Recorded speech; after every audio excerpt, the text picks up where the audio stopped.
pro linebacker, and so I'm laying vulnerable on the ground. Right, and we have a Jaguars player hurt on the field.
I know, that's what I asked.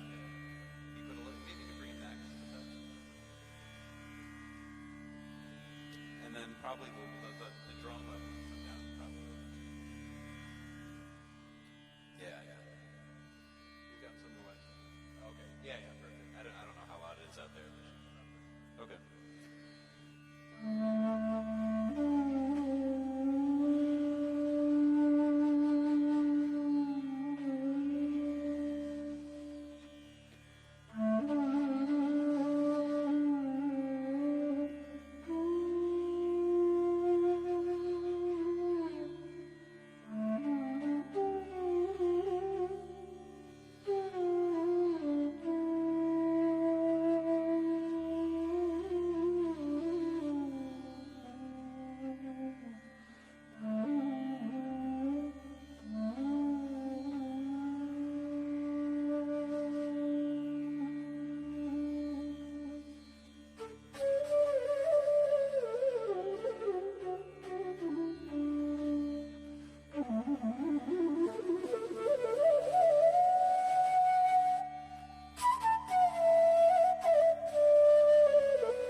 Okay, cool, thank you.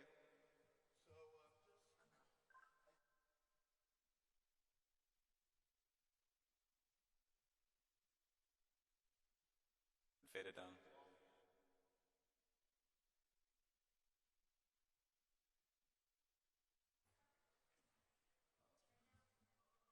way should I'm sorry, I'm just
This is former Governor Tom Kean.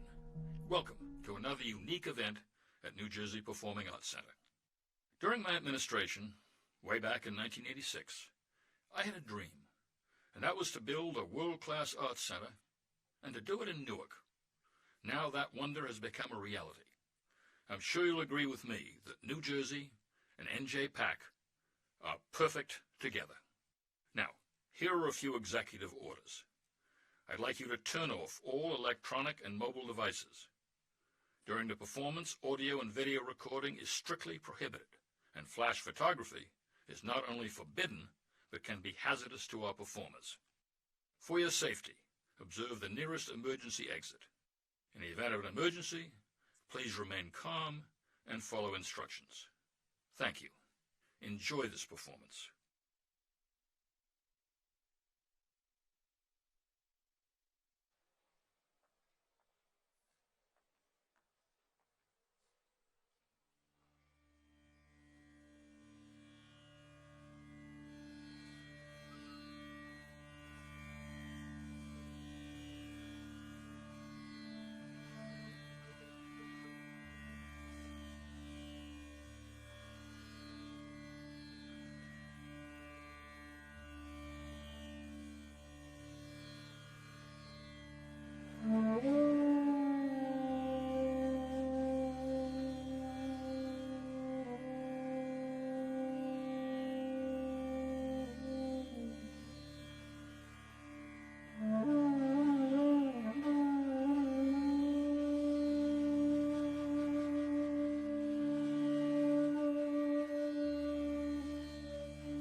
Ladies and gentlemen, that was Pavan Benjamin, and we spoke a little bit backstage about how meditative states are brought about when you're a musician and kind of become a conduit for the music. And I don't know your experience, but certainly there were moments of that I felt backstage.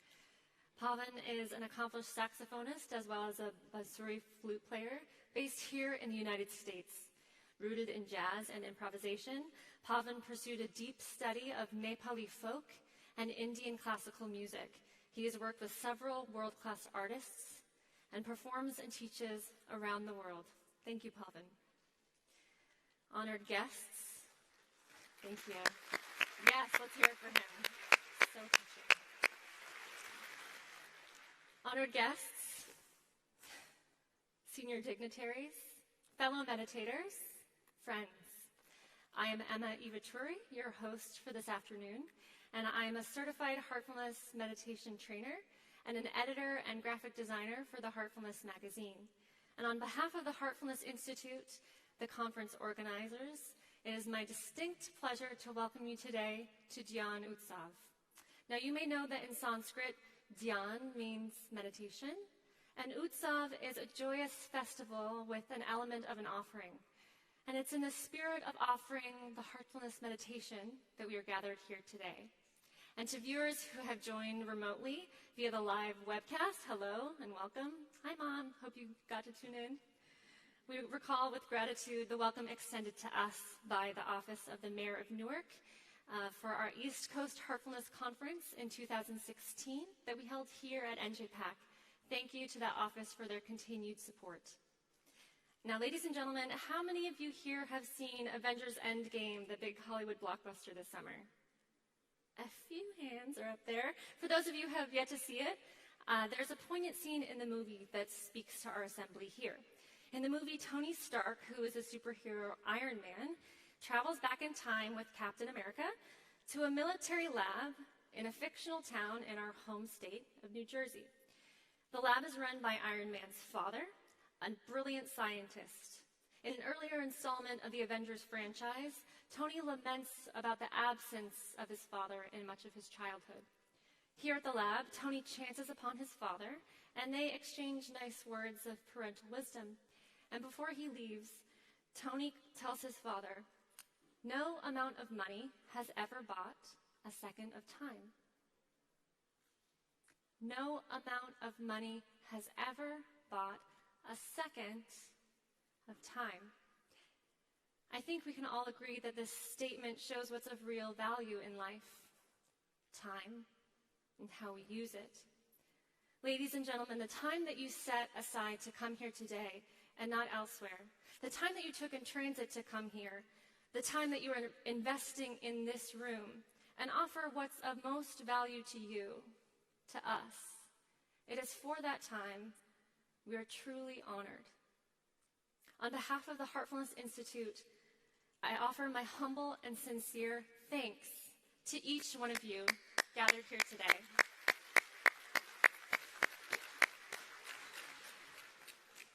Throughout the afternoon, we will share with you how setting aside a small amount of time each day can bring change to our lives for the better. Ladies and gentlemen, there are presently some 2 million Heartfulness meditators worldwide. It's a global movement of a simple and decisively effective meditation practice. It's a movement to bring meditation into both the boardrooms and the living rooms. It's a movement to transform what is perceived as cryptic, esoteric, unattainable into the simple, the unassuming, the accessible.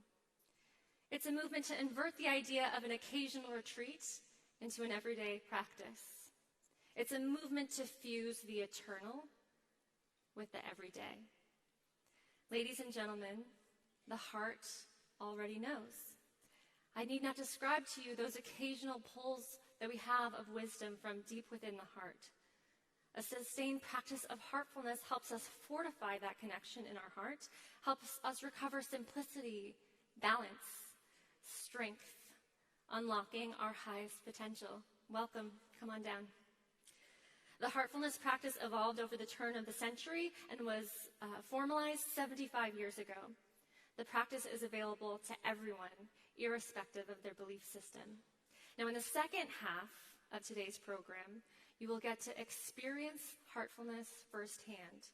And you'll have two unique tools of this practice that you'll learn to integrate into your daily schedule. But first, we will hear the inspiring story of a warrior who was defying the odds to harness his destiny.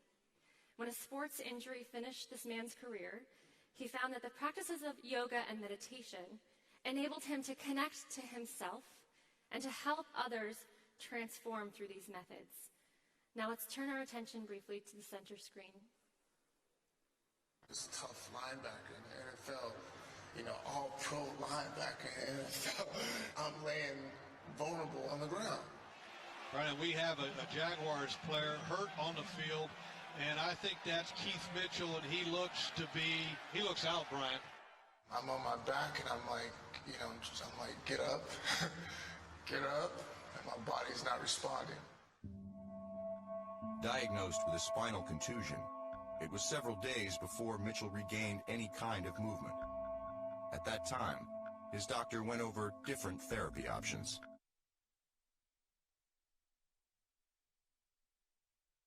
Ladies and gentlemen, let's welcome Keith Mitchell to the stage.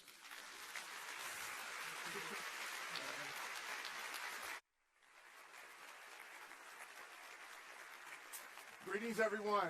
It's such a pleasure to be here. I heard some of you guys are new meditators, right? Yeah? Welcome to your journey. And the transformation is definitely real. And why I say that is because just a few years ago, I used to get paid to come here to this city, not too far from here, to beat up on your Giants and Jets. So the transformation is real. But how I want to start tonight is with the question, do you know what happens when you breathe? Have you ever considered what happens when you breathe? Which is the prelude to my story. Because as an athlete, for 8 years, I didn't know what happens when I breathe. And let's go into that tonight before we start. Because the breath is the subway to the connection. So find yourself in a comfortable seated position, right? You're here. Get comfortable. Get upright. I just want you to breathe through your nose and out of your mouth. Breathe in your nose and out of your mouth. And on the next one, we're going to hold it at the top. So inhale. We're going to hold. And exhale.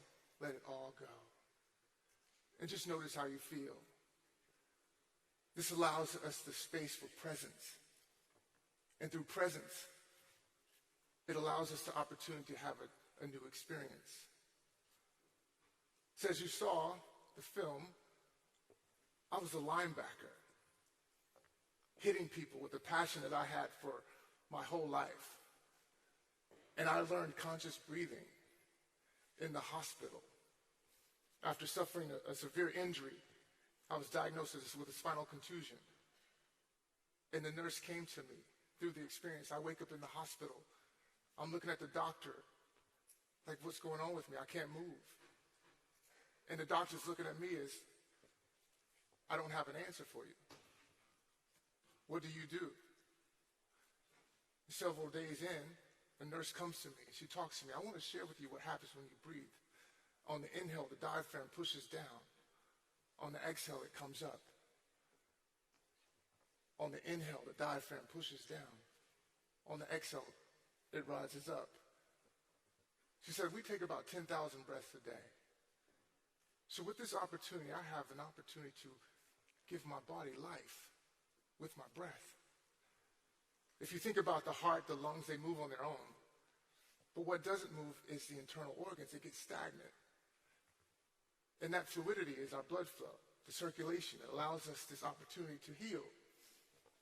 So for me, when she told me that, I realized I could participate in my healing. So with that mindset, I wasn't the victim. No matter what they said, no matter what the diagnosis was. So it started me on my journey. I was diagnosed with a spinal contusion. My C2 through C4 were fused together. The whole right side of my body, I had no feeling for about a month. All the things that they said to go out in the world and do and create, I had done it. I didn't have happiness at this point in my life. I was miserable. I had the houses, the cars, all the things that they say you should do, but I was in misery. And when I learned conscious breathing, which is a subway to the meditation practice, it forever changed my life. It allowed me the opportunity to move beyond the role of an athlete. Because as I was transitioning, the Keith Mitchell, the football player, is all I ever knew. But that person was dying. And I was just stuck with Keith. I was just here with Keith. And I was like, who is that? I don't know who this person is.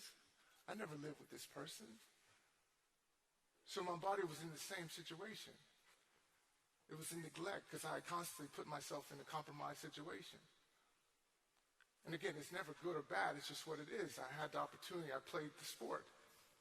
And I learned so much from the sport. Just like we go through life. We go through the journey of life. We get traumatized. We compartmentalize the trauma.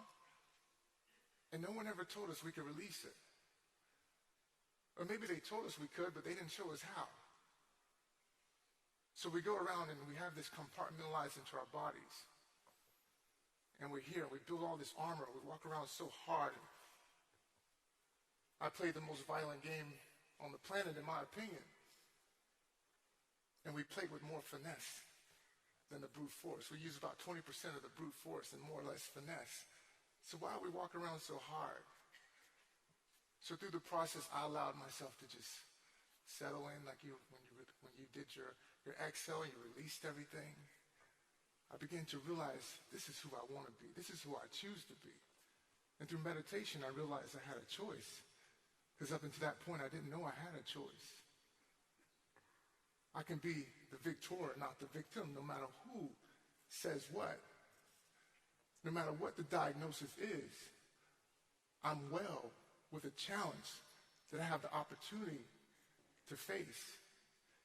And that's a game changer right there, because meditation is the opportunity to get your mind fixed, heal your mind with thoughts, a concentrated thought, to propose the question, what's possible for me? What's possible for you? Have you ever asked yourself this question? What's possible for you? And when you answer that question, you have to really, sit with that question for a while. When you answer that question, have you given yourself an opportunity to win? Have you given yourself an opportunity to just have that chance? And life looks so different. I had these relationships with my parents. I said I loved them. They said they loved me. But we had no real understanding, true understanding of one another. We would be engaging with each other, but it would be all superficial. How many of you know that there's more there for us to have? More substance in our conversations, more substance in our relationships, because that's really what we truly want. But we've been so traumatized, we've been so taught to build the walls. Every time I think about the walls, I think about Donald Trump, right? But we're so caught up with building the walls, and the walls has got us trapped, and we can't get out of it to connect to each other. But we want to extend ourselves, right? And through meditation, it allows us to have that nurturing aspect of human connection. The meditation with the breath, it allows us the opportunity to let go. The idea that we can love, we can have a transformation. Even though I've been one way this whole time in my life, I have an opportunity that I can change, I can transform. I can live in my highest vibration and be the best expression of myself. And that's the opportunity that we get with this idea of meditation. A concentrated thought to propose the question, what's possible for you? And how many know through the process of just living how we've been living, it's a negotiation with self, because self is looking at like, hey, you've been neglecting me for so long. my rapport with you. We don't really know each other. You've been using me, you've been abusing me, but we don't really have this true understanding that you're going to take care of me.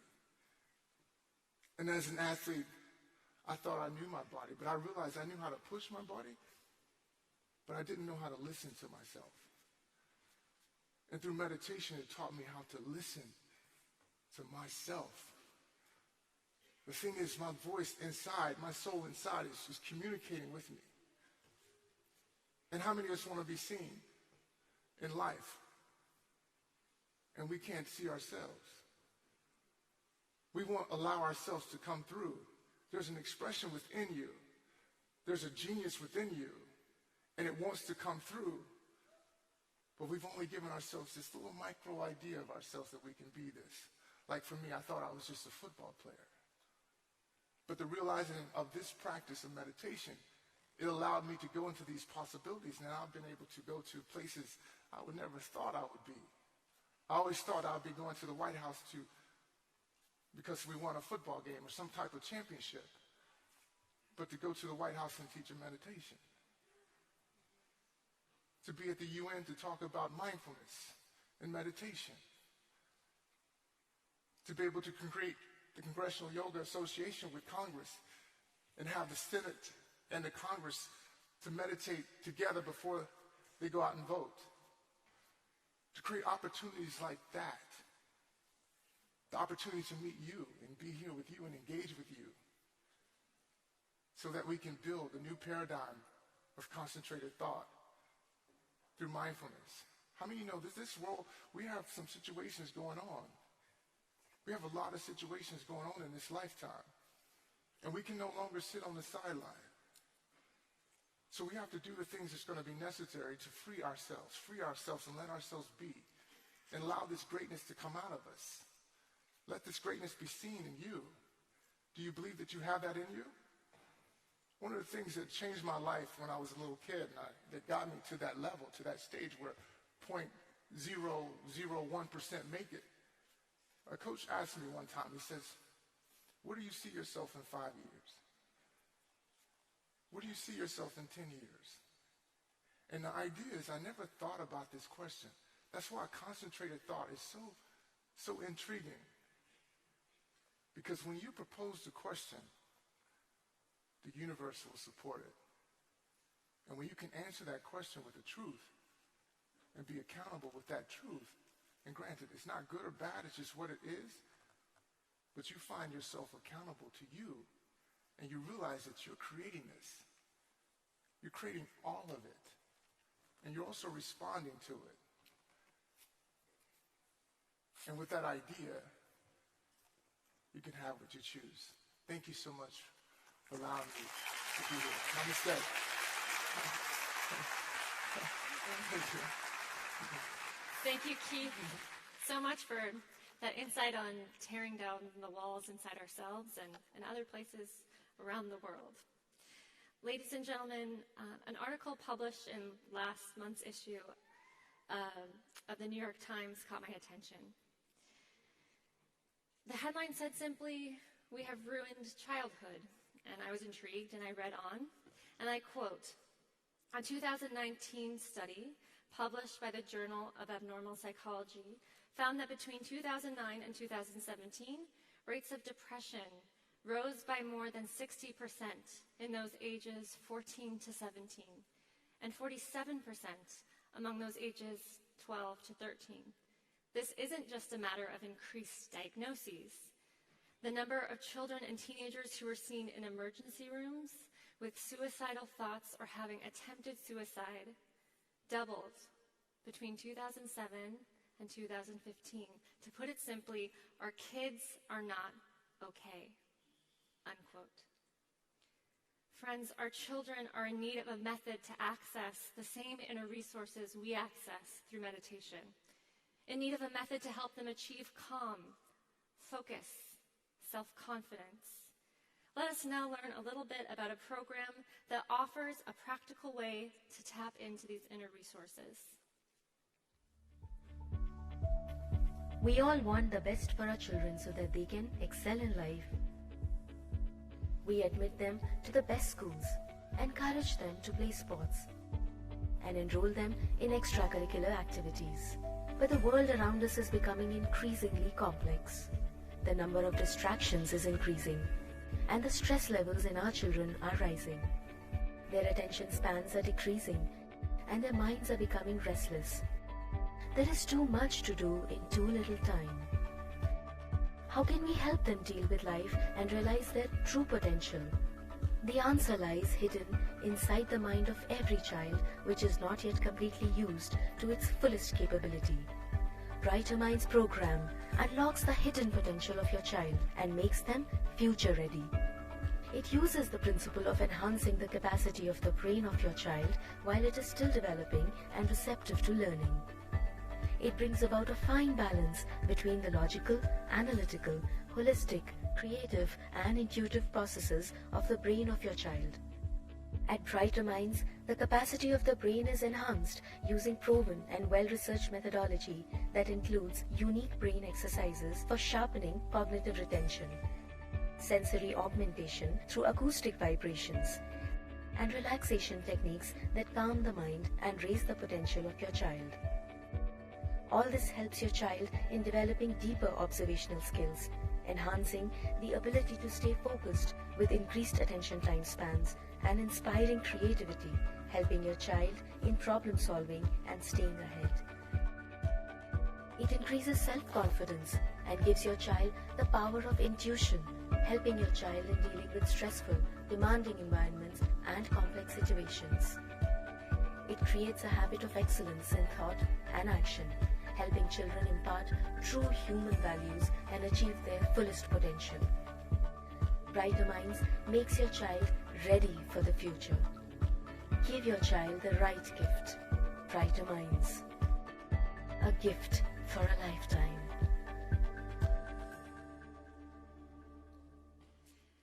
Ladies and gentlemen, I think you'll enjoy our host for the next segment. He's an American actor, also well known for his various sitcoms and performances in Bollywood. Omi Vaidya received 2 Star Screen Awards for Best Comedian and Most Promising Newcomer, as well as an International Indian Film Academy Award for Star Debut of the Year, and a Lions Gold Award for Best Supporting Actor, and he's an all-around nice guy. He'll be speaking about a topic close to all of our hearts, children. Ladies and gentlemen, let's welcome Omi Vaidya.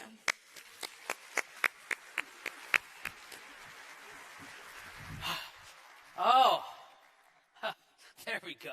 There we go. Welcome, idiots. Distinguished guests and dignitaries. My name is Omi Vaidya. Yes, I'm an actor that works in Hollywood and Bollywood. Yes. If you don't know who I am, please leave. Exits are in the back. No, I'm just joking. I've worked in many television shows like The Office, Arrested Development. I have a Netflix show called Brown Nation, and some of you may know me from my Bollywood film 3 Idiots. Yes. Thank you. Please clap. Please continue to. Yes. Thank you. Yes. For the few of you that don't know or haven't watched a Bollywood film is just like a Hollywood film, except completely different. Now, as a highly successful, very well-known actor who's also extremely modest, I get approached by nonprofits all the time to help them promote their cause, So when I was first approached by Heartfulness, I got to tell you, I was a little skeptical, What is this organization, They're promising health, happiness, and peace of mind for free? Come on, there's got to be a catch, right? This is probably some sort of religious institution, right? But no religious affiliation. Okay, fine. Then how much money am I going to have to shell out for these lessons? They're absolutely free, and there's no mandatory donation? What? So what's the catch? Well, the catch is they just want to make healthier, happier human beings. So I was like, okay, fine. So fast forward a couple months, and many excuses later, I decided to, I've started taking one-on-one sessions with a trainer in my local area for free, yeah. And I've, the skeptic in me has moved away, and now I'm not only doing that, but I'm volunteering with the teams here to help, promote and get the word out. And the thing that did it for me, I'll tell you what it was. It wasn't all this learning. When I started to hang out with all these volunteers and all these people, I just realized, unlike most of the organizations, these people are really nice, and they're genuine, and they're not pushy, and they're well balanced, and all of those things were things that I was missing myself, So that's why I did this, why I started doing this, and I'll tell you, I'm not here to talk about me. I'm here to talk about something that's important to all of us. Children, right? How many of you have children? Raise your hand. Yeah? Very good. I also have children. I just had my first son. Yes. Thank you. That I know of. Just putting that out there. But, in this time, this difficult time, as parents, it's really, really hard. Like we have mortgages, we have 40, 50, 60-hour workday weeks, we have car payments, student debt, and these kids are like bullied, they're influenced from social media. How are we supposed to raise children right? How are we supposed to do that? But, I have the answer. Let me just tell you. Television. My mother did it. I watched so much television, and I turned out just fine. And, these kids, they have so much more than television. They have television all over the place. They have phones, they have tablets.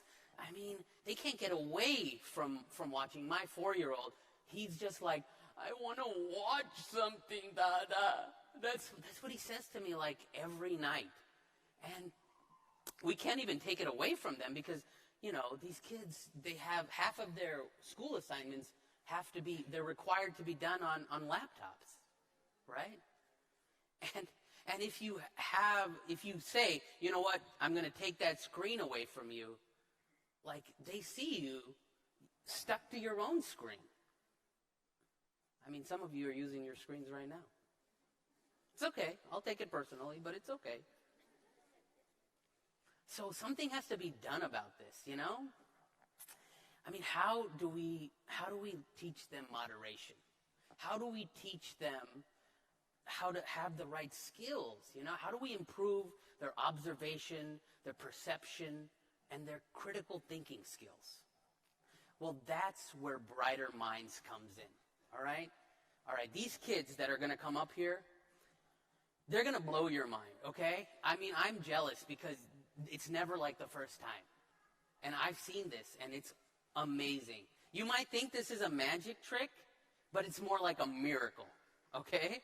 And before you guys come up, I just want to get into the science ones. All right, take a look up here. That's the brain, right? Brain has two halves. We have the right hemisphere and the left hemisphere, and they're connected through a bundle of nerves. These are commonly called the right brain and the left brain, right? And there's a theory that says people who are left brain dominant, they're more like quantitative, and they're logical, and, they're analytical, that's how they live. And they depend on empirical data, kind of like my wife, who's like a public health researcher. And that gets tiring. And then there's people with the right brain, that they have the right brain inclined, and they're very intuitive and emotional, and they're free thinkers, like myself, you know? But you know, that theory is a bunch of hogwash. It's completely false. There's no proof, there's no evidence to support these sort of classifications. On the contrary, you need the right brain and the left brain to do all sorts of abilities and skills, all the things that we do naturally and the things we excel at, that can only be done when they both come together to achieve an objective. You got me? So how does this work? Let's just take a couple look at some photos, yeah? Let's take a look at some photos. Oh, that's me. Oh, there we go. So there's some photo, and this is audience participation time. So what's the first thing you see? Apple, okay, and then some of you others said? Faces, right. So those are two different perspectives, right? Depends on how you approach it. But how many of you, this is a very unique group, saw the unicorn? No? Okay, that's good, because we'd have to call the doctor. That's a very rare neurological disease. But good, that's a good thing, all right? But as you can see, these are two different perspectives. And let's take a look at the next one. Okay, count how many dots are on the screen. Go ahead, and then shout out the number when you think you have it. Go ahead, shout it out louder. 35, good, all right. Okay, the correct answer is 37. Actually, I don't know. I never learned to count because I watch television all day. But the point is you can see that there are different perspectives on the same image. All right, one more. All right, that's a tree, right? But can you count how many faces are on that tree? 6, 5. The correct answer is there's a lot of faces on that tree. Okay? But the point is that this is how the brain works, right? They say that the left hemisphere, it sort of looks at the whole picture, and it sort of creates a perspective based on that. And the right hemisphere, it looks at the details, and it creates a picture and a perspective based on that. But it's really when both of them attack what's in front of you, that's when you get a full perspective. And in life, when we're dealing with crises, problems, issues, even just interactions with our friends, our coworkers, when we can approach something with both perspectives, then we can still see the whole picture. But then we can also look at what's going on in the details. We can see what's being said and what isn't being said. And that, my friends, is how you get a higher EQ. And that's called emotional intelligence. And that's something that is really, really important in how we live today. That's how you get feelings of caring, empathy, all those compassion, all that comes from there, you know? And that's what we're going to see today, you know? And I'm really excited about that because the Brighter Minds curriculum, it's been developed to do 3 things, right? To teach these kids 3 specific things. First, you have breathing exercises, you know? You have sensory music, and relaxation exercises. You have all of these things to get the brain improving and getting it better. And then they can become better human beings and be more equipped for what's coming. Because there's a lot. It's a lot of pressure. School, college, all of that is really, really difficult. And we want them to be the best. They can't just succeed in school, you know. That's just one way, one quantitative way. They have to be whole human beings. And we have to too.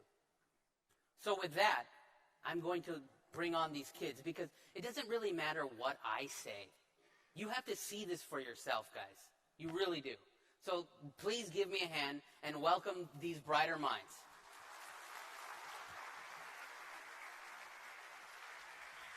All right. Welcome. Oh, there's a lot of you.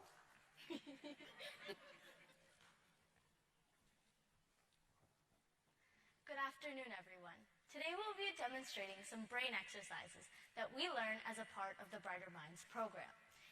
These brain exercises are a set of scientifically proven exercises which involve the synchronized movement of both sides of the body. This brings about coordination and a balance between the left and right brain, which facilitates for optimum brain performance.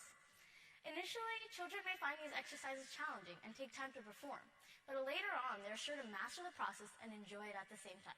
I know we all sure did. Before we get started today, I'd like to introduce everyone on stage with me today. This is Shruti. She's in 5th grade. Rajini in 2nd grade. Teju in 5th grade. Amrina in 10th grade. Nimrat in 8th grade. Maldi in 7th grade. Agastya in 7th grade. Ashwini in 4th grade. And Umanat in 3rd grade. Hello, everyone.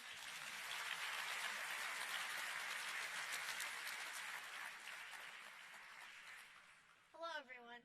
For the first exercise, I want all of you guys to join us.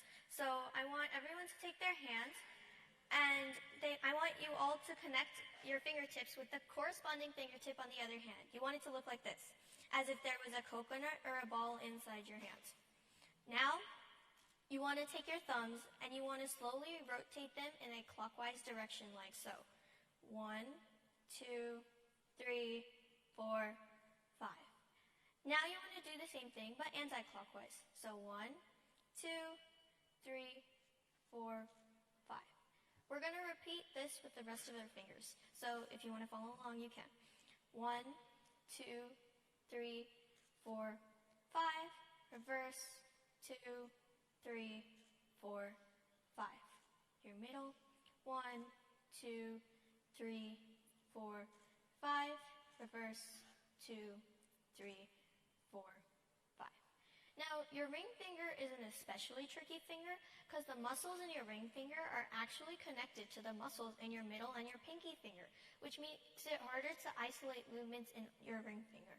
So for those of you who get this one, actually, it's like a big thing. So 1, 2, 3, 4, 5. Reverse. 2, 3, 4, 5. And now your pinky. So 1, 2, 3, 4, 5. Reverse. 2, 3, 4, 5. Now, for the next exercise, I want everyone to take their right hand and place it a few inches from the top of your stomach like so. Now you want to rotate it in a circular motion. So 1, 2, 3, 4, 5. Now you want to take your left hand and place it a few inches from the top of your head. And you want to bring it up and down. So 1, 2, 3, 4, 5. Now we're going to do both of these motions at the same time.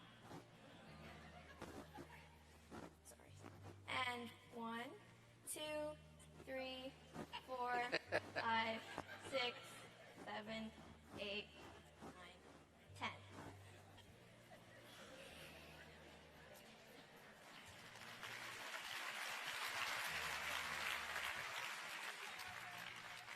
So the next exercise is called double dab.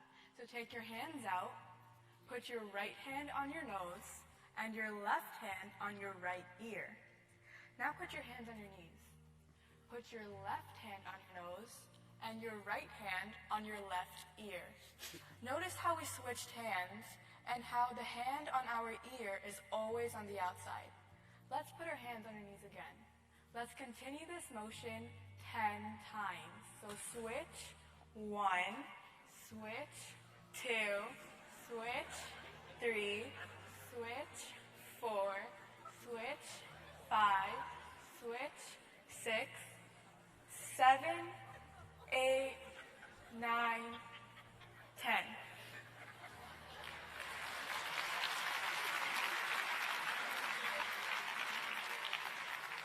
The next exercise is called thumb and pinky. So take your hands out again and place your palms towards your face. Put your hands into a fist and take your left thumb and right pinky out. Now put these fingers in while you take your left pinky and your right thumb out. Put these fingers in again while you take your other set of thumb and pinky out. Now, it's challenging now, but trust me, with practice, it's much easier.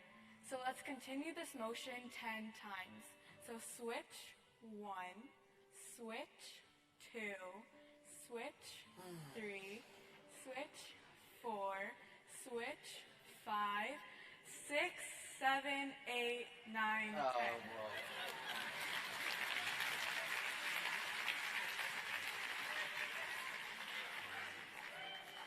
Our next exercise is called Deer and Bunny. And this is because with your right hand, you're going to make a bunny with your index and middle finger.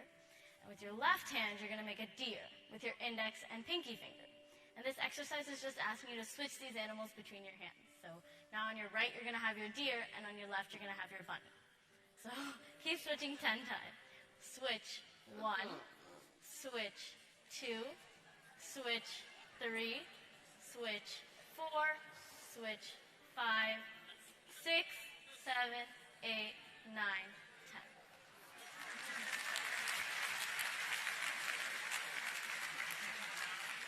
Now our last exercise is a little bit challenging. So for those of you who get it, great job. So with your right hand, we're not going to make a circle outward. So 1, 2, 3, 4, 5. And with your left hand, you're going to make a circle going the opposite way. So inwards. 1, 2, 3, 4, 5. And now you're going to put these circles together.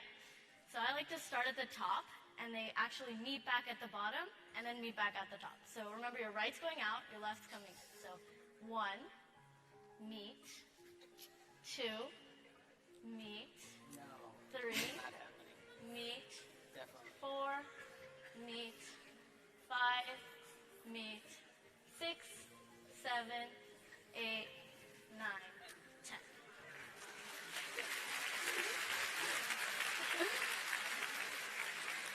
I think Omi here was making a jackalope during Deer and Bunny or something. All right, let's hear it for these children.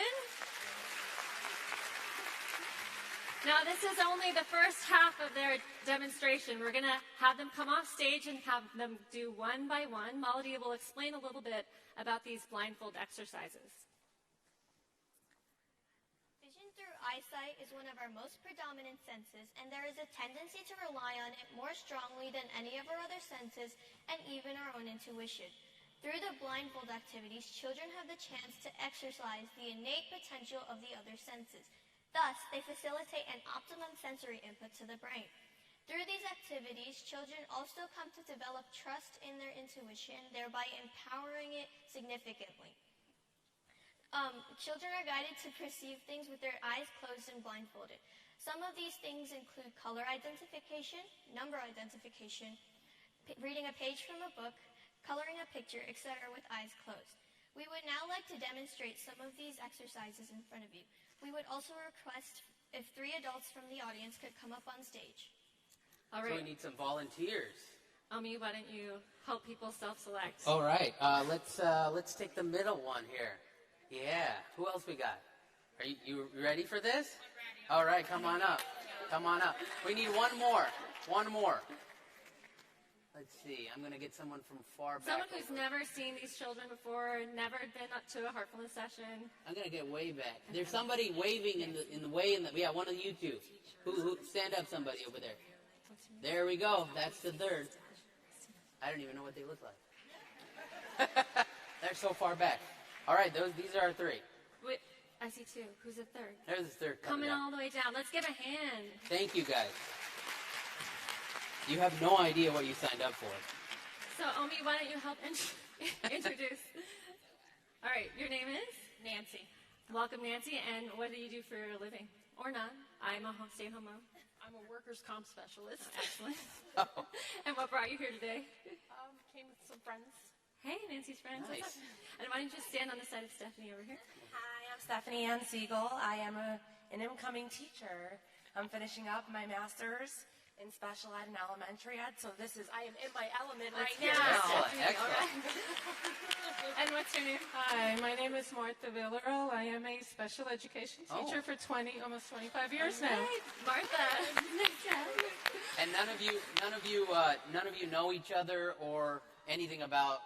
This is your first time with Heartfulness? Okay. All right, so what we're going to have you do, Nancy, is try on a blindfold. There you go. So Omi's going to help you with it there. I'll tie it in the so back. this little fluffy thing goes on the bottom. Puneet's going to help you tie it. Actually, let her do it. Okay, I'll test it. Omi's going to help you test it. Okay. We good? All right, so I'm going to hold up some fingers, and then you're going to guess how many there are.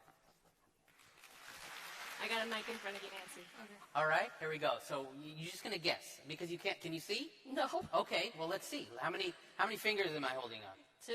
Wow. She's so perceptive, ladies That and was gentlemen. so good. See, you're already it's having an effect. Are you lying? No, okay. Well, we see that it's working. All right. We see that it's working. Okay, let's All right? go ahead and take that off, Nancy. And we're going to invite Maladi's going to be blindfolded now. And Stephanie, why don't you come over here? She's going to get her blindfold on, and you just mix up this Rubik's Cube. Now, I know some of you know that there's an algorithm for a Rubik's Cube, and I didn't know this. I was like, people are going to think, oh, they just know the algorithm, because I saw kids in my high school do it behind their backs. But in order to do that algorithm, you need to know where the center white square is. And Maladi is already blindfolded. Stephanie, when you got it all good and mixed up. Does that look like a regular Rubik's Cube, by the way? Image, right? There's some image on there, but other than that, This looks like a typical Rubik's Cube. okay. So go ahead and hand it to Maladi. And Maladi, Molly. she's going to work on that Rubik's Cube for the next few minutes. We're going to go ahead and invite Rena to the stage. And Martha, this is your turn. Okay, so we have a new pack of Uno cards. Just confirm that this is a fresh pack, that it's unopened. All right, and why don't you go back behind this lectern here and open that up and give it a good shuffle. Do you need help opening it? All right. You got the nails, so. Give it a good shuffle. Give it a good shuffle. Yeah. So what Rena's going to do, once Martha hands her the cards, she's going to take half of the deck and sort it by color, completely blindfolded. So she'll put all the colors in different sections, and then put all the wild cards in another section. That's pretty good. You're pretty good at shuffling. Yeah, I play this a lot Oh. with my grandchildren. Does that look like a fresh deck to you? Definitely. Okay, so just make sure the colors are a little bit mixed up. You're going to hand half. Yep. All right, half goes to Rena and half goes to Ragini behind you.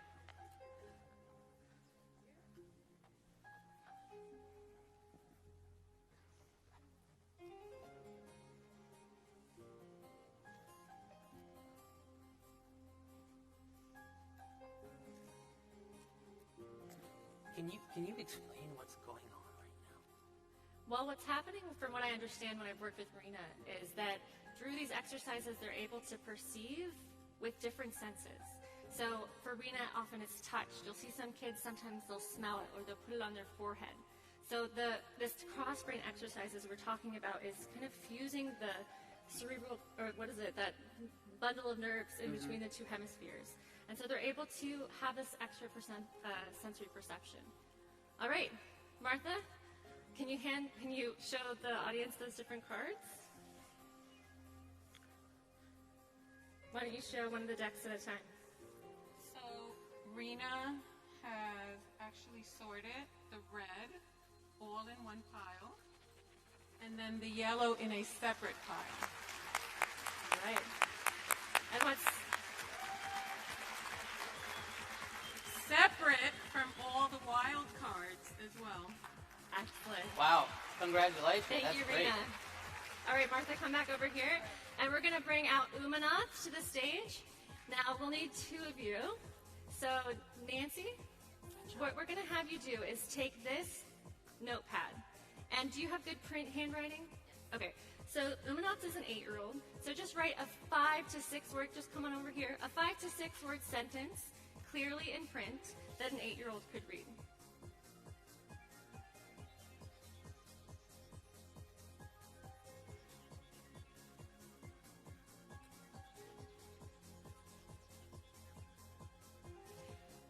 Okay, Umanath, you ready? So Nancy's going to go ahead and hand you this note card.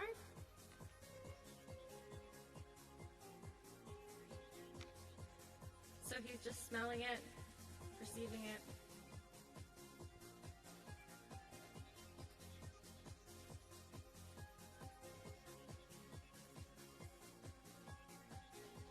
I love my children. Nancy, what did you write? I love my children. Excellent. I'm sure that they love you back. Okay? Are we going to do another? Okay. Great. Next is Agustia. And what Agustia is going to do is, Martha and Stephanie, why don't we have you come over here? And Agustia is going to get blindfolded. And they're just going to take, Martha, why don't you hold this? And Stephanie, I'm going to have you come up here. And you're going to hold this little pouch. And what I want you to do, make sure he's blindfolded first. Okay, so you're going to take 4 different colored balls, hold it up to the audience as you put it in, and put it inside of this pouch. And make sure you check and make sure that they're all the same, right? There's no difference between them. Yeah. Let's be analytical. Yeah, there's no like texture or anything. Texture, weight, anything. Melody, how you doing over there? Getting there.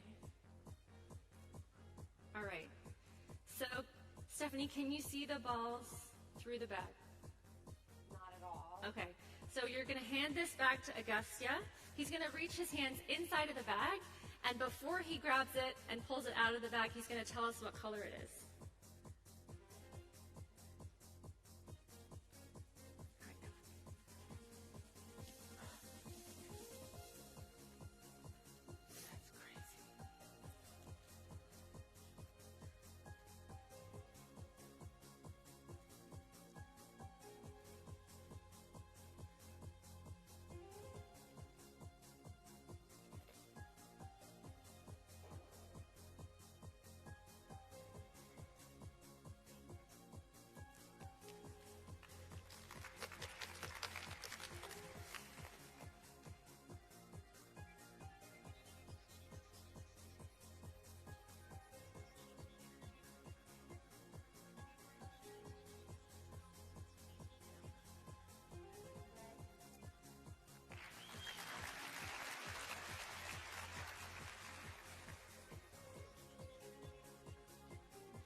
Purple. Wow.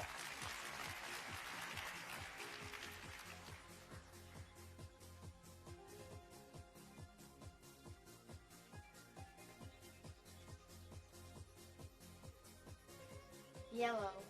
Wow. All right. Thank you, Agustia. Thank you so much. That's impressive. Stephanie, how did you do? That was amazing. A+. All right. And last, we're going to bring out Nimrat. And now Nimrat is doing a little bit more advanced version of what you just saw Agustia do. We're just going to put 2 balls inside, and she's going to feel it from the outside. So Agustia got to feel the color of the balls on the inside, and she's going to perceive it over the bag itself. All right. So Martha, why don't you hold this? And Nancy, come on over here. And Nancy, I just want you to put 2 balls in this pouch.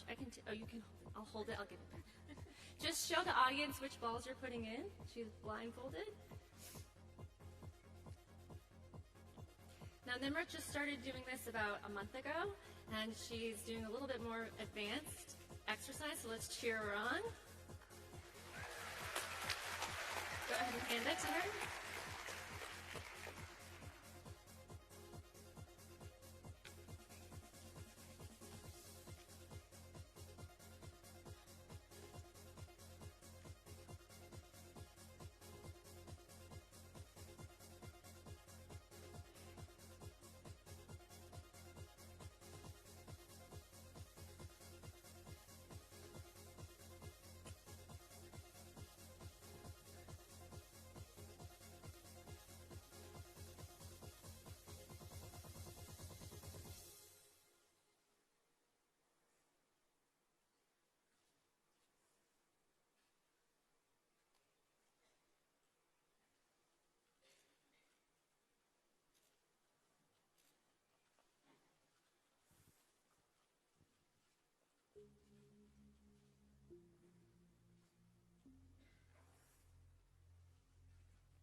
Blue. Did you get it? Wow.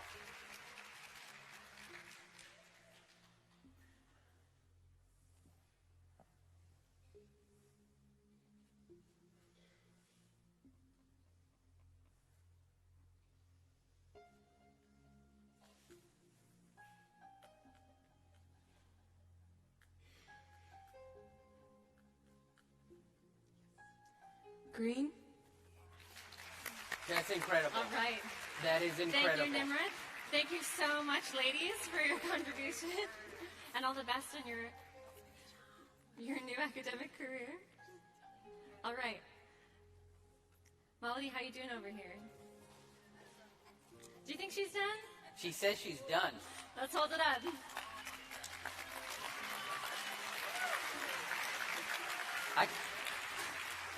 I can't believe it. I can't even do it with my eyes open. Well, me either. But I don't know math that well. Thank you so much. All right. Nimrat's going to have a couple concluding words.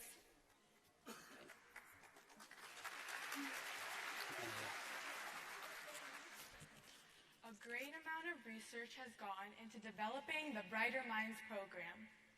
This program incorporates a series of interactive tools and techniques within a fun and positive environment. It's an 8-week program with 2 consecutive days in the first week. This is followed by 1 session each week for the next 7 weeks. As kids, we thoroughly enjoyed this program. We learned the Brighter Minds brain exercises and eyeball exercises. At the end of each session, we finished with the Brighter Minds breathing exercises, the Heartfulness relaxation. We listened to the Brighter Minds enriching music and did the blindfold activities. For more information, you can go to the Brighter Minds information desk in the lobby. Thank you everyone so much for joining us today.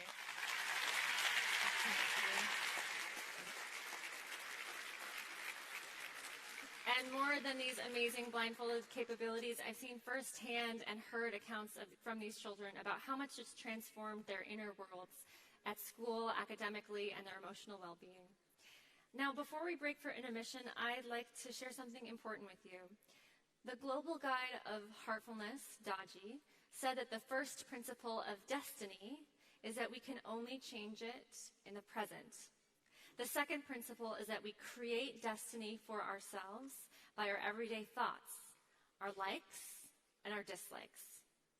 The third principle is that we need to work upon the mind to design our destiny, and for this, we need a meditative practice. The final principle is that we start with ourselves first, and then expand to include others. And a day will surely come when together we will be capable of influencing the direction of humanity. Let's bring our attention to the screen and learn about the latest publication to help us take charge of our destiny.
So the book will officially be launched in a few days in North America, but we have some advanced copies here in the lobby for purchase. And as we break for intermission, I just have a couple important housekeeping announcements. First, while this first half of the program was open to everyone, now anyone under the age of 15, please be accompanied by a parent to the Chase Room you'll find on the second tier, and you'll learn more about Brighter Minds, experience a guided relaxation, and have some fun activities for the afternoon. Also, any of you 15 and older, please enjoy a brief 15-minute intermission and come right back, where we'll get to have the highlight of this event to experience Heartfulness Meditation. So enjoy the next 15 minutes, and we'll see you right back for the second half. Thank you.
welcome back, ladies and gentlemen. Let's all get settled in for the second half of our program today. Now, many of us know all too well the harmful effects of stress and how it can lead to burnout, decreased emotional wellness, I know that all too well, and inadequate sleep. Now, countless research studies have shown on contemplative practices how there's a positive impact on reducing stress and improving well-being. Our next speaker, Dr. Jayaram is an academic hospitalist at Wellspan York Hospital in Pennsylvania, where his primary focus is educating and mentoring internal medicine residents. Dr. J is also a member of the Royal College of Physicians in the United Kingdom. He practices Heartfulness Meditation and conducts meditation trainings and workshops. Now, he has conducted research studies on the effects of heartfulness practice on stress, burnout, and sleep. Dr. J will now give his insights into heartfulness meditation and its impact on health and wellness. Let's welcome Dr. J.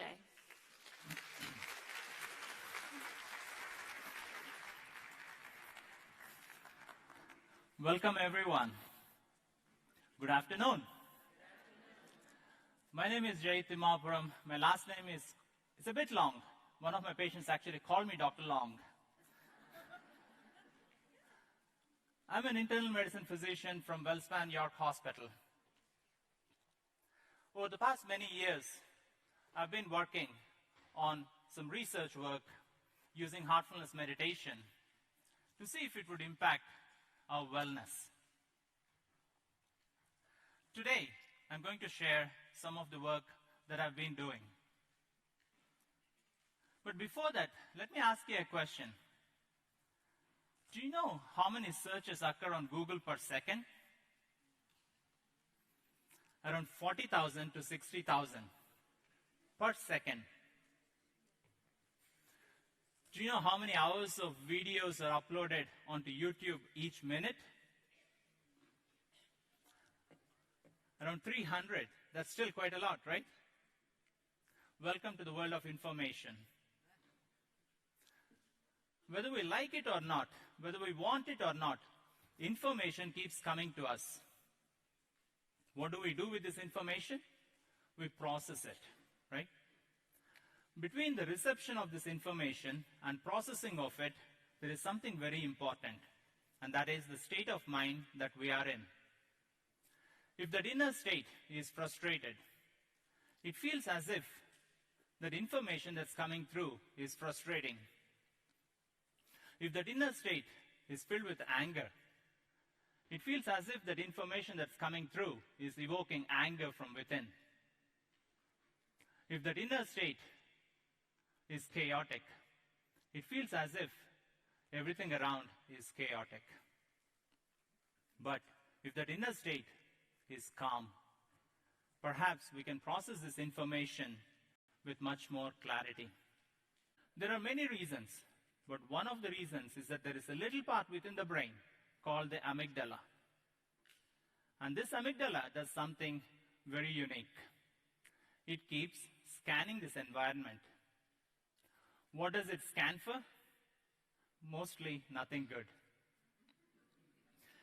It keeps scanning for threats and insecurities. What can go wrong? And if you take modern humanity, we find that this amygdala is not just active, it is hyperactive. It is on the alert situation all the time. It is hyper alert. And if this amygdala is hyper alert, is it possible for the brain to rest? Is it possible for us to relax? Is it possible even for us to get a good night's sleep? Probably not. And this hyperactive amygdala is also associated with heart problems. To an extent that American Heart Association has come up with a scientific statement to see if meditation can be used as an adjunct for the wellness of patients with cardiovascular problems. What should we do? How do we come out of this vicious cycle where uncontrolled thoughts lead to uncontrolled emotions, and it spirals out into uncontrolled situations and circumstances, right? Perhaps we should learn to meditate. And that's my son, Rohan. He was holding this book, and my wife took a picture. Her timing was perfect. But let us see what happens to our brain when we meditate, right? I'm not only a physician, I'm not only a researcher and a meditator, but I was also a subject of meditation itself, right? This was a study that was done in Dayton, where Dr. Reddy conducted this study. I was hooked onto these EEG leads to see what my brain did when I meditated. If I had known, I would have dressed properly. Especially if I knew I was going to show this to everyone, and now they tell me that this is live cast worldwide. Right? But a few good things that I found out was that there was a brain, and it had an activity. But what does that activity mean? When we are in this mode of thinking, our brainwave frequencies are much faster. But when we slow down, these brain waves also slow down. It is very similar to when we go to sleep at night. There is a time when we lie down on the bed and we feel as if we're going to fall asleep. And then there is a lighter stage of sleep, there is a deeper stage of sleep, and then there is this deepest stage of sleep. Medically, we call it stage 1, stage 2, and stage 3 sleep patterns. When we hit that stage 3 sleep with the delta waves, that is when we wake up in the morning, we feel refreshed and ready to face the day. When I was meditating, my brain went through these stages. Stage 1, stage 2, and stage 3 states of brain waves, and stage 3 being the delta waves, right? When we go to sleep, to get to this deepest stage of sleep, it takes about 60 to 90 minutes on a good day, But when I was meditating, my brain was in this deepest state of the delta waves, the stage 3 sleep pattern, within 10 to 15 minutes. And if our brain can get into that deepest state of rest and relaxation within a very short period of time, when we come out of it, don't you think we feel refreshed? Don't you think we are relaxed? And don't you think we can face the day in a much better way? And don't you think our performance is going to be a bit better? And don't you think we are more kinder?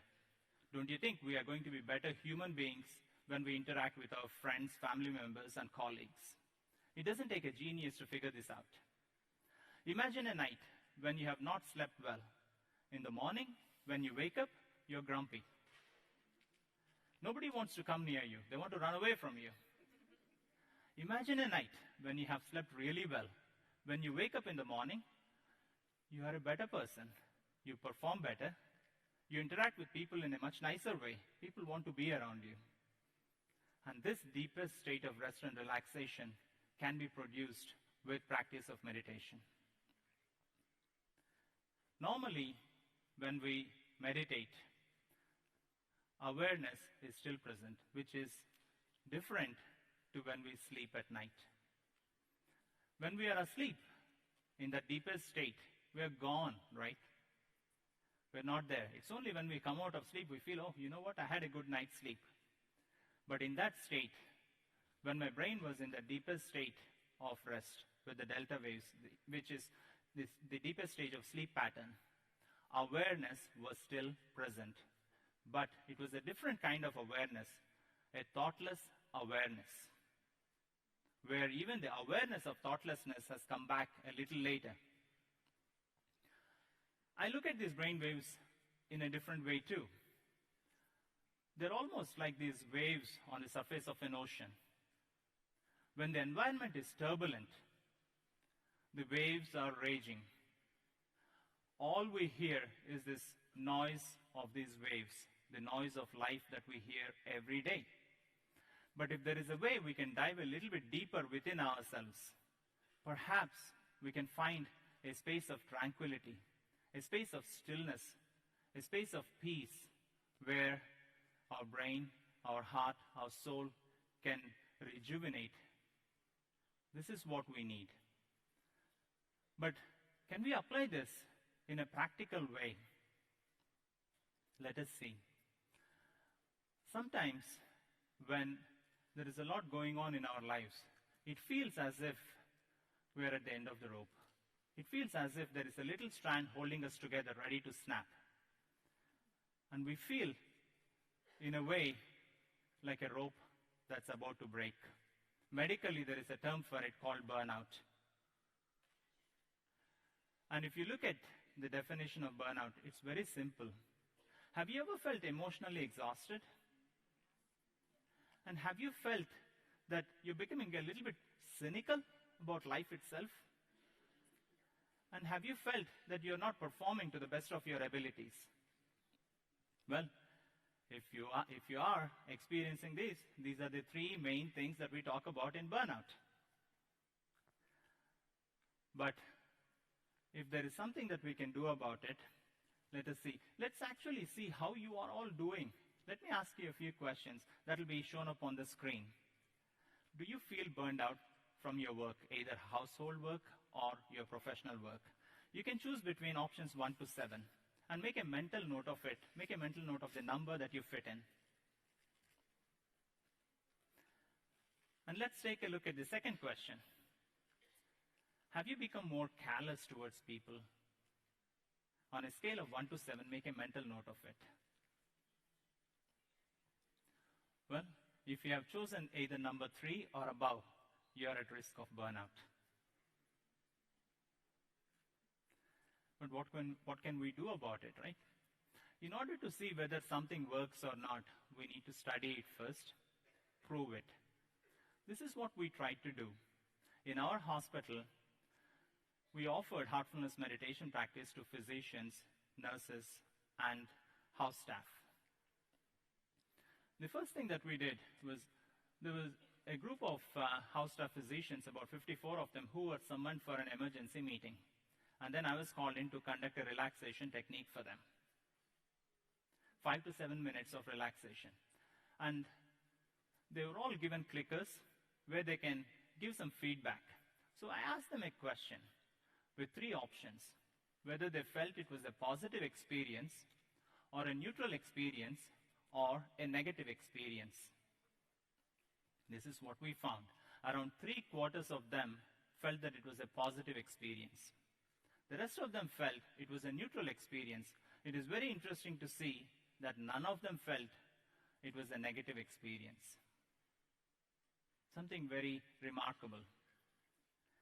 And then we rolled it out to a group of physicians, nurses, and house staff, and we asked them to see if they would be participating in this Heartfulness meditation program for about 12 weeks.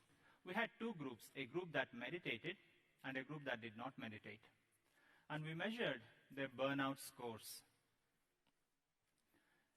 What we found was very interesting. In the group that meditated, we saw a significant decrease of emotional exhaustion. There was also a significant decrease in their cynicism or depersonalization.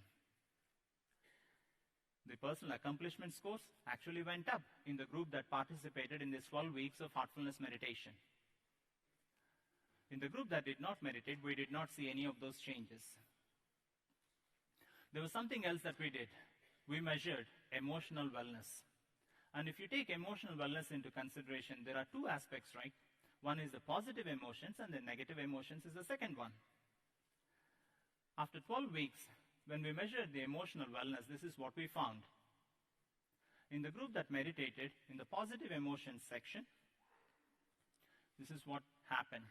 Concentration, calmness, clarity of goal, harmony, sleep, joy, positive thinking, self-confidence, and honesty to oneself, all of them increased with significance. In the group that did not meditate, we did not see any of those changes.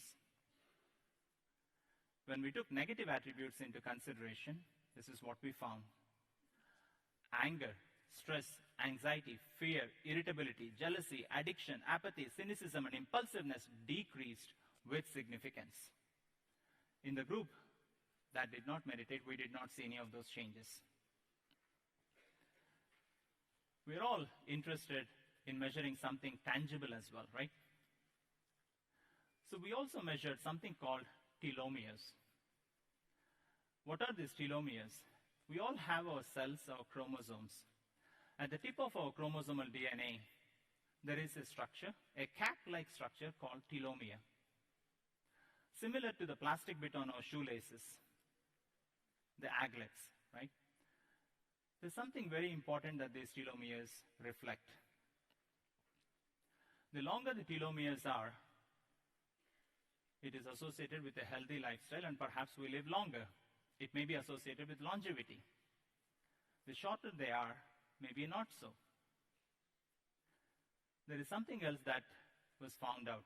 Stress can shorten these telomeres. No wonder they say stress can take out 10 years of our lives. We measured the telomere length at the beginning of the study and towards the end of the study. In the group that meditated, we actually saw an increase of telomere length, which was more reflected in the younger population. In the group that did not meditate, we did not see those changes. To me, that was very interesting and fascinating. There was something else that we did at WellSpan York Hospital. We offered Heartfulness Meditation Conference for around 200 physicians and advanced practice clinicians, where we not only talked about heartfulness practices, but we offered them tools and techniques of heartfulness to take home. And 2 months later, we measured their emotional exhaustion scores. What we found was that in the group that participated in the conference, the emotional exhaustion actually went down. There was another group that did not participate in the conference. They were unable to. To that group, they were offered a book on wellness to read. We did not see any of the changes in their burnout or emotional exhaustion. What that tells me is that while knowledge is good, unless that knowledge is put into practice, that knowledge has not done its job yet. There was something else that we did at WellSpan York Hospital. We offered Heartfulness meditation practice to patients with sleep problems. We all long for a good night's sleep, right?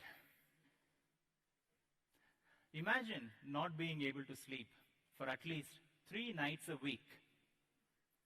And this goes on for months and years. Medically, this is called chronic insomnia. We took a group of patients who had problems with chronic insomnia, and we offered heartfulness meditation practices. For 8 weeks, we measured their insomnia scores at the beginning and towards the end, and this is what we found. There was a 10-point drop in their insomnia scores within 8 weeks. A significant drop. It's not just the numbers that mattered. The stories that they shared were very deep. They said, Dr. J, we were only able to sleep for 4 hours before, but now we are able to sleep for 7 hours, 8 hours, because of which our dreams have come back. Something that I didn't know before. Looking at it now, I can say that they were sleeping for a shorter duration, because of which they were not able to enter that deeper stage of sleep where dreams were possible. But as their duration of sleep increased, they were hitting that stage where dreams were possible. Something else. 75% of them were able to come off their sleeping pills. To me, as a physician, that means a lot. We also offered this to our resident house staff who are under a lot of stress. There was a study that came up where they said that by going through this residency as a physician, your telomeres actually get shorter. We offered Heartfulness meditation practice as a study for 1 week to see if this 1 week of Heartfulness practice would make a difference in their sleep. What we found was that the residents had an increase of their quality of sleep. They had an increase in their restfulness from the sleep. And more importantly, the time it has taken for them to fall asleep came down from 21 minutes to 15 minutes, around 30% drop, which to me was very significant. They didn't have to stare at the ceiling for another 6 minutes. Let us see what they have said about this experience.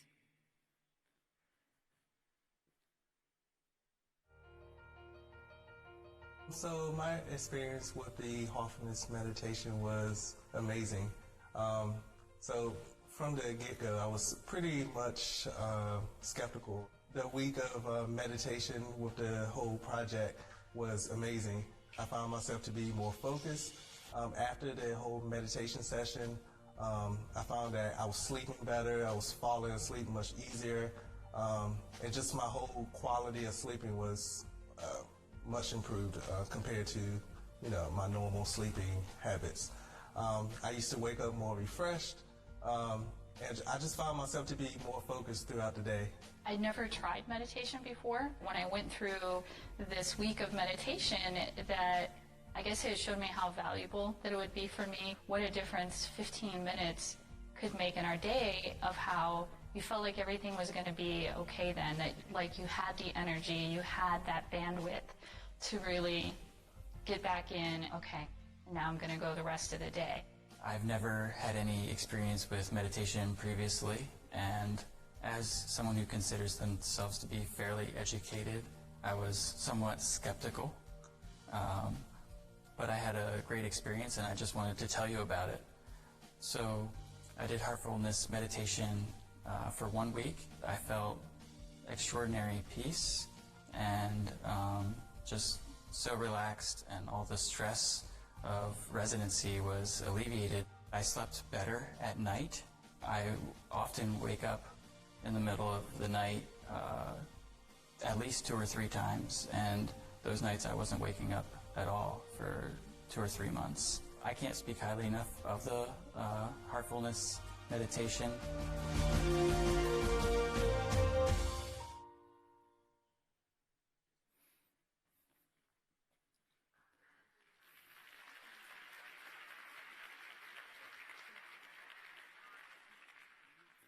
So this is what we did at our hospital.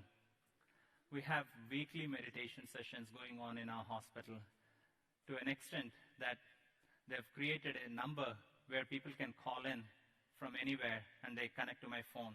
And I often tell them, if they don't hear anything, not to worry, we are meditating. But in summary, what I can say is that there was a significant positive experience with Heartfulness meditation. It improved emotional wellness, it improved burnout, and it also improved sleep. And after this session, you're going to have a wonderful experience of Heartfulness meditation firsthand. See how it feels. Take this experience with you. Try it out. Give it a good try. Tomorrow and the day after, there's going to be live sessions where you can connect to a trainer through Facebook Live. Experience it, and if in your experience this is something that you find valuable, please carry on with it. That's all I have to say. Thanks a lot.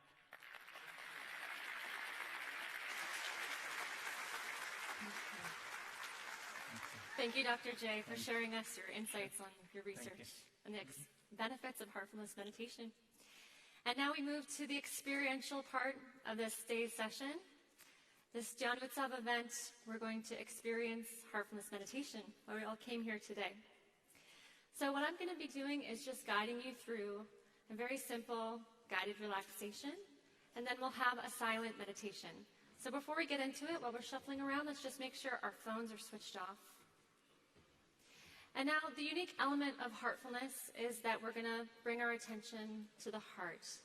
And we're moving from thinking to feeling and connecting with that inner resource, that source of strength inside. Now, often when people start meditation, they feel concerned that they have a lot of thoughts. And I want to let you know that this is very natural and very normal. It's a natural function of the mind to think. And we don't have to stop it from thinking. Have so much mental exhaustion all day, that monkey mind that people talk about sometimes. And so sometimes when you start to get quiet, it seems a lot louder. So if you have that experience, you're not doing anything wrong, you're not failing at meditation, like I've heard some people say. You just remind yourself, hey, I'm meditating. And we'll come back to the heart. And now the focus on the Heartfulness meditation is that there's a suggestion that the source of light is already present within the heart. It's not so much a visualization, it's more of a way to move to the heart center, to move from thinking to feeling, and to move into that experiential feeling. And sometimes you might drop deeper into kind of beyond, Dr. J was talking a little bit about how those brain states are. And we might feel like we're sleeping, but we're going into that deep internal space. The other unique element of Heartfulness meditation is yogic transmission. And we'll experience that today. And I just would invite you to take a moment to notice, check in how you feel now. We'll do that again when we sit together. And then we'll talk a little bit about how you feel afterwards. So we'll do this relaxation and meditation, and then there'll be a chance for a few of you to share your reflections, ask a question. So we'll be able to do that afterwards. Now this yogic transmission is very simple. It's just the source that we already have inside. And all the trainer is doing is connecting to the heart, giving the suggestion that the source is flowing into the hearts of all the people here. And it's more about experiencing it than explaining it too much. So let's go ahead and get started. Just get comfortable and close your eyes. We'll sit together silently for about 20 minutes. And allow your breath to be normal and calm. Allow your mind to relax. And let your body relax in the chair.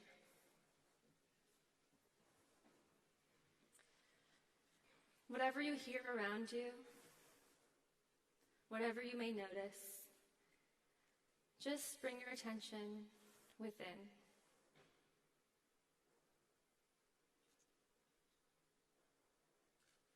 And we'll do this relaxation, feeling your feet on the floor, feeling your feet connected to Mother Earth, and feel as if energy is flowing up from the earth into your feet, allowing them to relax.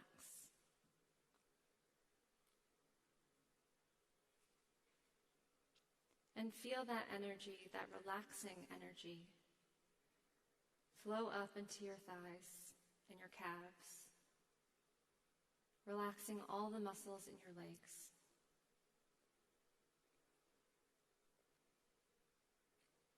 Feeling your entire legs completely relaxed.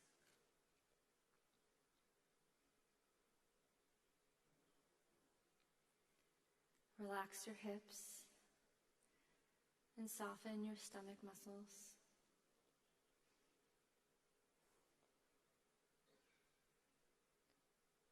And move your attention up into your chest, relaxing the chest.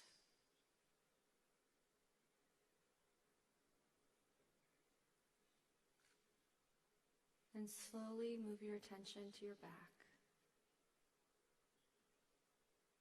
starting with your lower back.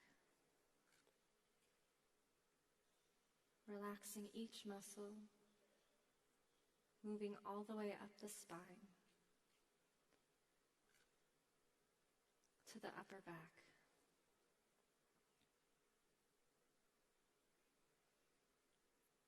And move your attention to your shoulders.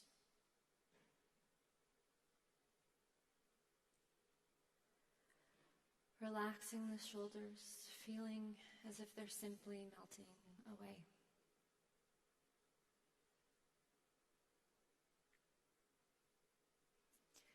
And feel this relaxing energy move down into your arms, into your upper arms, and your lower arms. Relaxing your hands. all the way to your fingertips. And slowly move your attention to your neck, releasing all the muscles, relaxing your neck.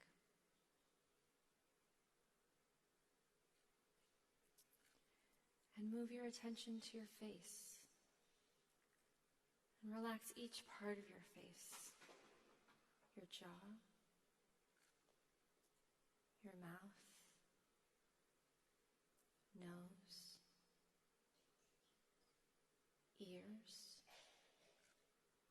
all the little muscles around your eyes, softening the forehead,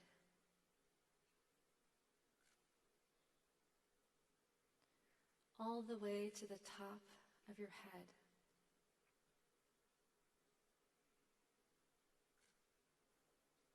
And feel how your entire body is now completely relaxed.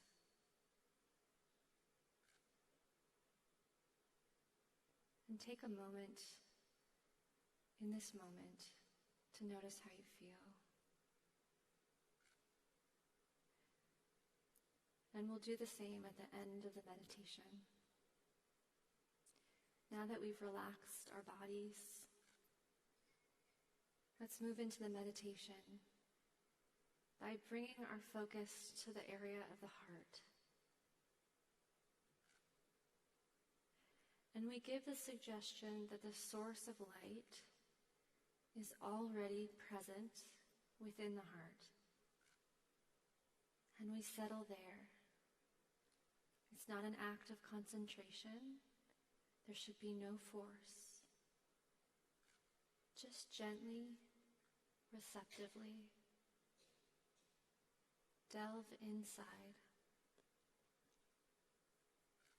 Now we'll sit together for about 20 minutes in silence. And again, the suggestion is that the source of light is already present within the heart. When it's time to come out, I'll say, that's all. Let's meditate.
that's all.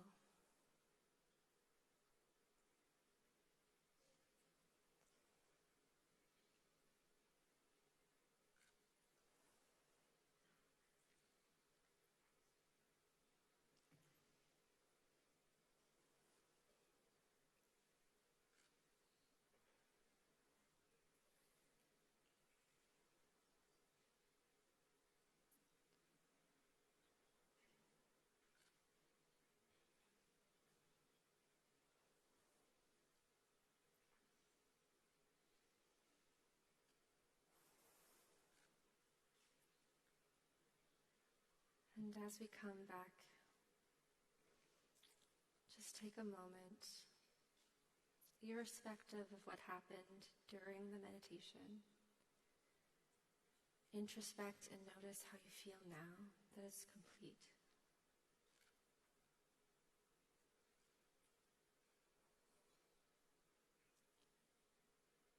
And that difference, that lightness,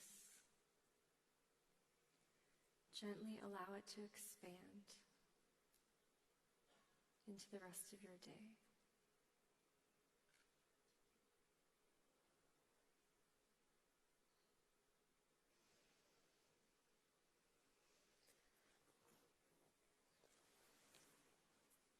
And now we'd like to connect with you. We have time for a few comments or questions you might have, reflections. There's some mics in the audience after this first tier. So if anyone would like to start, do we have house lights so that people can see where they're going?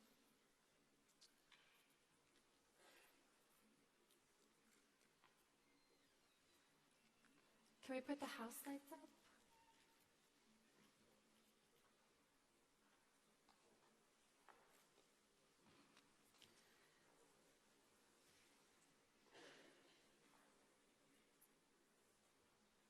All right, here we go. So there's mics, if you notice at the end of these aisles. If anyone wants to comment or reflect, feel free to come up. Break the ice a bit.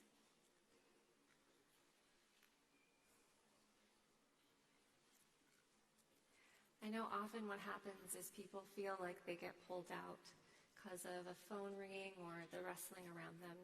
And they feel like, oh, I had this experience and it wasn't, I wasn't necessarily connected. But I like to talk about how just like the way that we're driving home on the freeway and we go a bunch of different directions and we're so habituated to it. We go a mile a minute and we somehow wind up safely back home. The same way that our conscious mind and our subconscious mind, we can be driving and thinking about something else, but end up safely. The same way, if we have a certain conscious experience in meditation, the subconscious experience is going on too. Hi. My name is Rama, and I came here with a group of my students also who have been practicing meditation for a long time. Excellent. I'm a yoga instructor, and I found that usually we sit on the floor with a blanket so that it raises the spine, and you can effortlessly sit there like that, and the prana moves directly without any hindrance. Yes. So we have been practicing that. So we came with a blanket to sit on the floor to do this. So next time when you do this program, I would like you to allow us to sit on the floor with a blanket on. This is from the Vasishtha Yoga. Vasishtha Yoga is like that. Thank you, Ram, for that perspective. In Heartfulness, we definitely encourage you to sit on the floor if you feel comfortable, and there is a benefit to being in that cross-legged floor position. Also, in Heartfulness, there's no compulsion. It should be natural and what's comfortable for you. So if you feel comfortable on an easy chair or on a chair like we have here in our assembly, we can't really change the fact that in NJPAC we have these seats.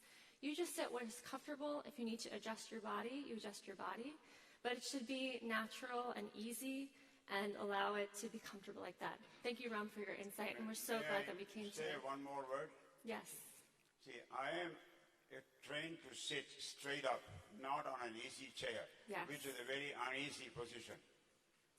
So the energy moves up directly along the spine when you sit straight.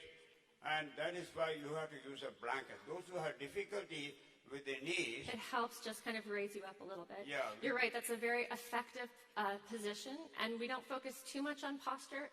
We focus more on the meditation process. The posture can be whatever is comfortable for you, but you're right, that's a very important aspect if you want to get into that position.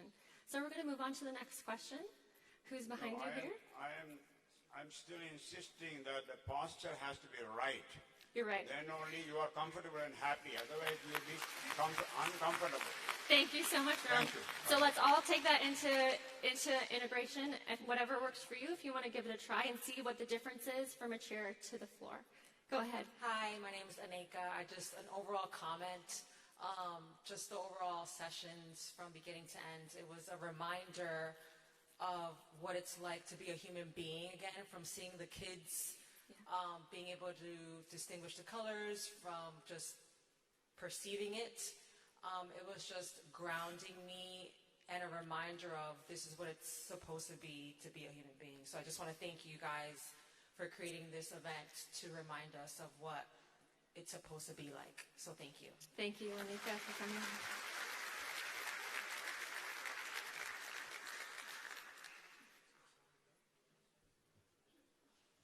Okay, yeah, hi. Hi, I just wanted to give a really big thank you. From the moment that I walked into this space, I felt welcomed, and I just feel like I gained so much from being here today. I was a little curious what actually participating would look like when you sat down in the chair and you had your scarf or blanket, and I was like, oh, okay, we're going in, it's gonna happen, but then there was like the suspense for me, and I was like, okay, I thought it was going to be grand and big what was going to happen, but it was so simple. And I get so nervous because I want to meditate. I understand the benefits of meditating, but I don't always know where to start. And I was reminded today how you don't really have to go anywhere to start or do anything crazy to start. It's actually all really simple. And I think that was just a really beautiful reminder how just sitting in whatever position works for you, or anywhere in your car, it doesn't have to be a studio, just start somewhere. And that was really helpful for me today. So thank you all. I think that's such an important reminder. I know that sometimes we think that we have to have this kind of cosmic experience in meditation, when really we're just sinking into ourselves, into that still small voice inside that some of us may have heard of, that connectedness, that simplicity, like she was saying. Thank you so much. My name is Atul Vyas, and I have done the meditation for the first time, and it was a really wonderful experience. I felt actually sleep, I almost sleep. So it is a really good, relaxing experience. Thank you. Thank you, Atul. And I did want to comment on that, Atul, because I know a lot of people, that when they meditate, they feel like they're going into that kind of sleep state. And I think Dr. J touched on it. So we're actually going into deeper states of consciousness, into that kind of deeper brain state that's slowing down. And we really only experience that most of the time when we're sleeping.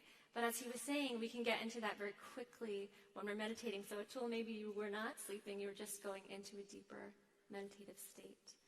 Anyone else? Yes. Just shout it out. Turn around, shout it out.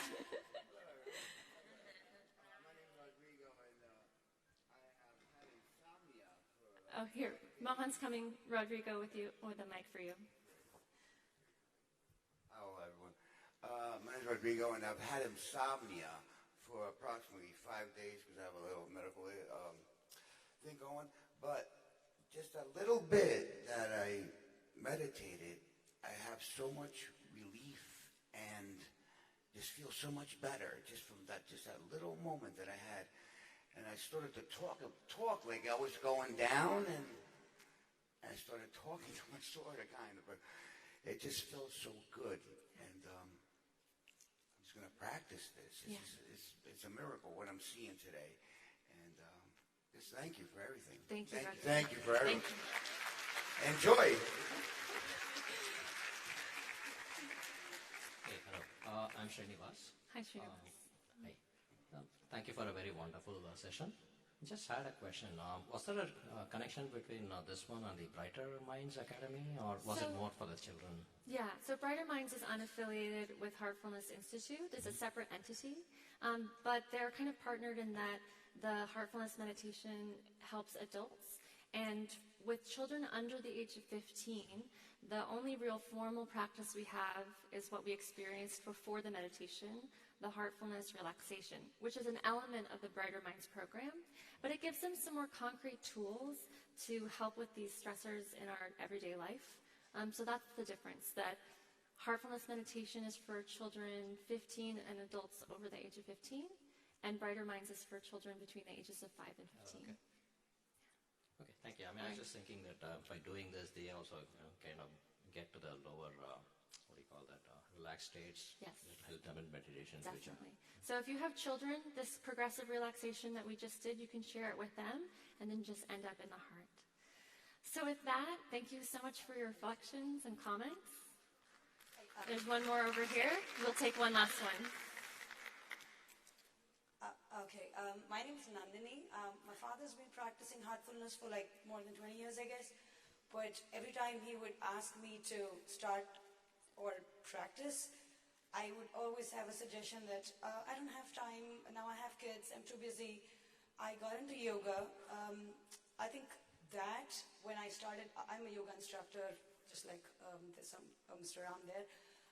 I think when I started yoga, it helped me to be physically ready, but the 15 minutes that I spent here really helped me feel and understand that excuses keep coming, but I think unless I give myself the time, I don't think an excuse of having a child or busy schedule is any excuse. I think it's important to feel within the peace within, and this 15 minutes was really peaceful. Thank you. Thank you, Nandini. Can we take one last question? Namaste, my name is Brinda. So I have tried several different meditative practices in the last few years. I'm a very type A personality, and I really couldn't settle down with any of them till I met my dear friend Sanjay here 6 months ago. And I started that, actually the medical practitioners told me I'm like a ticking time bomb at this point, because I couldn't even sleep. My thoughts are constantly on. I multitask. I just about do everything at one time. So I met Sanjay and I said, okay, let me try this. It's in my neighborhood. There's no harm. There's nothing to give. They're not asking for any donations, no money. So, and I went there, and the first time I experienced peace. And since then, I'm not saying that I have become a type B personality or anything, but yes, I have reached a more centered place, and I find that I'm able to focus more.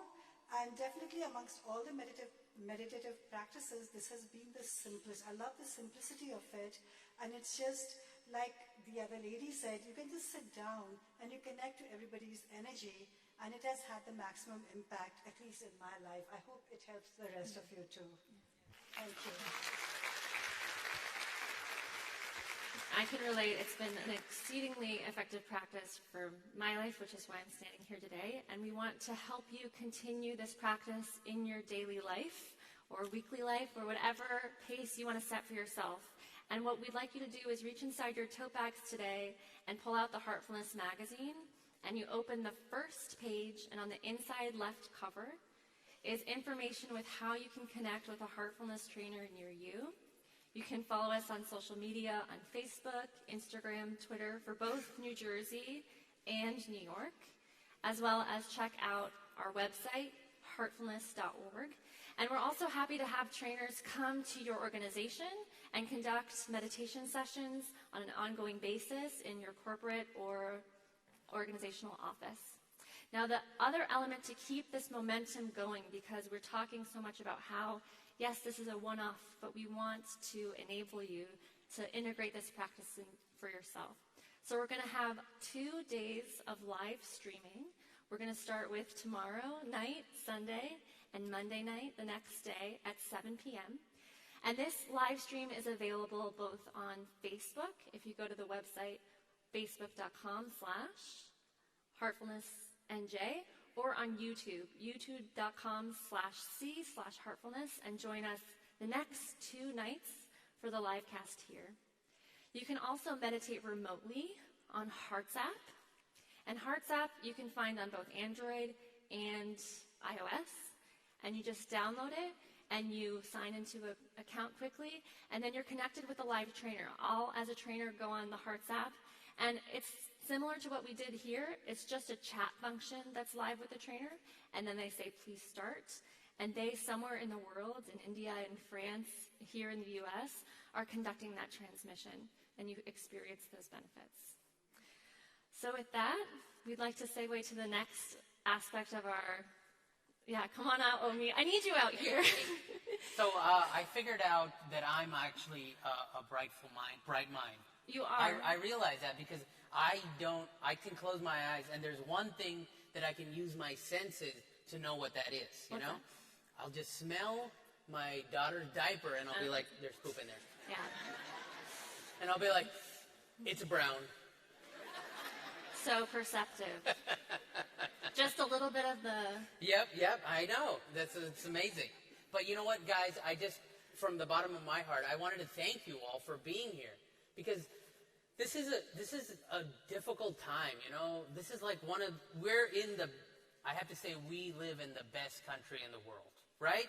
Am I right, guys? Yes. But within that, these are challenging times. And a lot of those struggles that many of us go through, we do that internally without anyone's help. We don't tell anyone.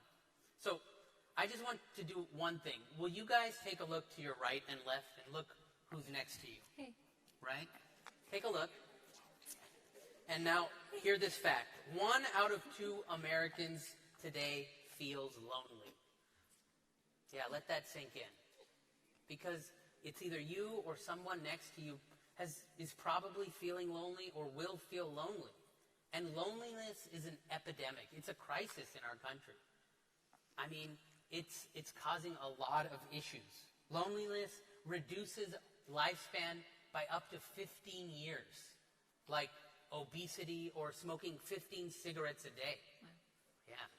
And the people that are most affected by this are children, Generation Z. So that's why this is so important, you know. And there's something that's come up in California. Now they've put a 1-800 suicide hotline number on the school IDs. This is a real thing, and I mean, although that helps, it's a good thing, and it'll save some lives. It's a crazy thing to think about. Like, that's the state of our society now, you know. So we have to do something about this. We really have to, Emma, you know? I feel like when I found out about meditation for the first time, it was in college. And if we can get kids to learn about it by the time they're in school, then that tipping point will start. Yeah, absolutely. And this country, whenever we've had a crisis in this country, we don't expect the people on top to save us. You know, whether it's a hurricane, 9/11, everything, it's the people on the bottom that come immediately, and they support each other, and they bring love. That's what happens. That's what unifies us, right? So just like that, we have to unify each other. And what you have witnessed today, just like I witnessed it a couple months ago, it's really it's a gift that we've been given, you know? I want you all to close your eyes just for a second and think about someone you know, like a family member, maybe a friend, a coworker, who's going through a hard time right now, and how they could benefit from the experience that you have had today, right? Maybe this could be something that you could share with them. That is one of the gifts that we can give today, you know? And the second thing that we can do, because we want to continue to do this kind of work in other states, in other places, we are asking you to give a little bit. It could be $1, could be a lot for a couple of lattes, whatever you can do to give would be great. Now, what you have to do is text one heart to 44321, and then you have to click the link. If you can do that now, that will help. It'll help a lot. And again, if you can't do it, no big deal, right? Because what's more important is the message, that you go home tonight feeling better and being better humans. But this will really help spread the message, because all of this costs money, and we want to do this again. This is all we want to do. Everyone here is just volunteering.